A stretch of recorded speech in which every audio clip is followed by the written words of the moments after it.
on a broadcast of Place to Pause with my poetry that's out of Hiroshima in Japan. And then I've been on the International Book Show in P literature.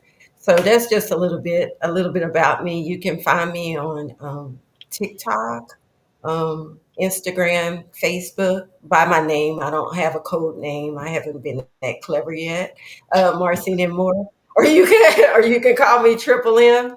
So that's just a little bit about me, and I'm in Dallas, Texas. So while we have you on the mic, pulse of poetry. What does that mean to you? Um, the postal poetry. Um, it means to me staying involved within the poetry community and letting your words be able to assist and heal people because that's what poetry is. Poetry is about healing, in my opinion.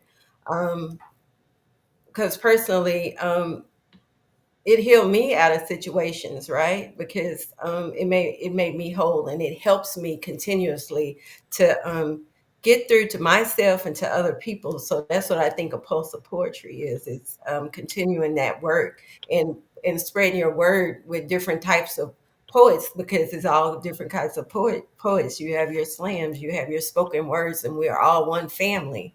And we help and heal in different ways. Awesome, awesome, awesome. Great take, great take. Mr. Scribe, what does that mean to you? Pulse of poetry. Well, my pulse of poetry came at the age of 51. I'm now 66. So my pulse of poetry came late in life. And it was just something that I truly believe was a gift from God.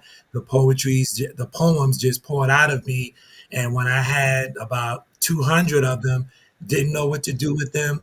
So started posting them on social media. And a friend suggested, why don't I put it in book form? And going through that journey has gotten me to publish 3 books. And I just met someone yesterday. I work with a group at my church, Administer Justice, to help people with legal issues. And the client that I was working with yesterday, she has her own publishing company and she's an editor. So I've been looking for a publisher for my 4th book, and God has directed me to her. So we may connect to do that. And I think also with the Pulse of Poetry, when you want to know what happens historically at different times of our history, read the poets of that time. Booker T. Washington, Nikki Giovanni, I mean, all these different poets. If you read their work, it'll tell you a little bit about that particular period of time, which I think is very important, where we see a lot of our history and things like that is trying to be erased. Wow. That's a good point. That's a good point. And I always tell people that what we do as writers and in the literary world, being able to put our stuff in pen, where they can't do that, where they can't erase our stuff, because a lot of stuff hearing every day, there's states that are wanting to take different, somebody say they don't, one state don't want to go past 2008. How you going to tell us that our history starts in 2008? Well, what about the 1900s? What about what about the 1800s? What about all that stuff that made us get to 2008? Like we didn't just get to 2008. So how you going to erase all of that? So what you said was is very profound. We definitely need to continue to be able to express and continue to be able to put these things down so that people can get a little piece of us and a little piece of our history and the things that we're doing.